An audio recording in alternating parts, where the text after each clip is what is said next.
제 지인분들, 우리 구독자분들이 부동산 규제를 이렇게 심하게 하는데 부동산 투자를 해도 되는지에 대해서 많이 물어들 봐주셔서 오늘은 제 생각이 아닌 아주 객관적인 정보로 그 답을 찾아드리도록 하겠습니다. 2003년도부터 2008년도 노무현 정부 시절에 지금보다 훨씬 더 강력한 규제 정책을 펼쳤었는데요. 그 당시 투기과열지구로 지정된 곳들은 지금보다 훨씬 더 많은 곳들이었어요.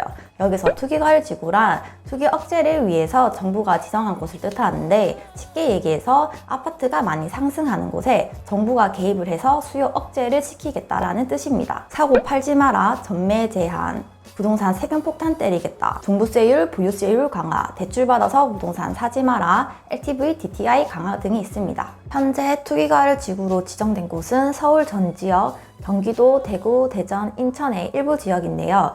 지금보다 훨씬 더 심했던 2003년도에는 어떤 곳들이 투기과열 지구가 되었는지 저랑 함께 보실게요.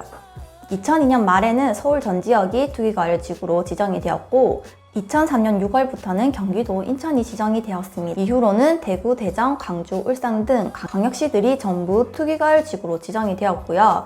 지방으로는 경남의 창원, 양산, 충남은 천안, 아산, 충북은 청주까지 투기과열 지구로 지정이 되었습니다. 2003년도에 이렇게 투기과열 지구로 지정된 곳들은 2008년도가 돼서야 전부 다 해제가 되었는데요. 2003년도부터 2008년도까지 무려 4년 동안 12번의 부동산 안정화 대책을 펼쳤습니다. 그럼 그 당시 부동산은 어떻게 되었을까요? 서울의 가격표입니다. 2004년도부터 2008년도까지 거의 역대급 상승을 하였습니다. 경기도도 마찬가지로 엄청난 상승을 하였습니다. 이 당시 IMF로 인해서 많이 풀린 돈들이 부동산으로 들어갔다는 말도 있었겠지만 아주 근본적인 원인은 공급에 있습니다.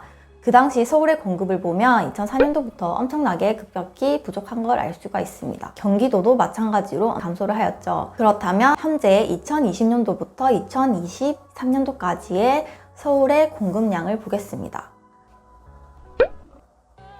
경기도의 공급량입니다. 쉬운 예로 허니버터칩을 예로 들어볼게요. 허니버터칩이 그 당시 엄청난 대란이었잖아요. 원래 가자 가격이 1,500원인가 했었는데 중고나라에 5,000원 이상 팔렸었잖아요. 아시죠? 우리가 고등학교 때인가 중학교 때 배운 수요와 공급 이론으로 수요는 많아지는데 공급이 받쳐주지 못하면 가격은 상승하게 되어 있습니다. 아파트를 준공하기까지는 최소 2년에서 3년까지의 시간이 필요합니다. 그런데 노무현 정부 이전 정권에서 충분한 공급 계획이 없었기 때문에 그렇게 공급이 부족했습니다. 그럼 수요는 어떻게 측정할까요? 수요는 미분양이라는 데이터를 통해서 알 수 있습니다. 아파트를 분양을 했는데 분양이 다 팔리지 않는 것을 미분양이라고 하는데요. 미분양이 없다는 뜻은 즉 수요가 많기 때문에 안 팔리는 아파트가 없다는 뜻이에요. 그럼 현재 서울의 미분양표를 보겠습니다. 거의 제로에 가까운 것을 알 수 있습니다. 수요가 엄청나게 많다는 뜻이겠죠. 경기도의 미분양 지수입니다.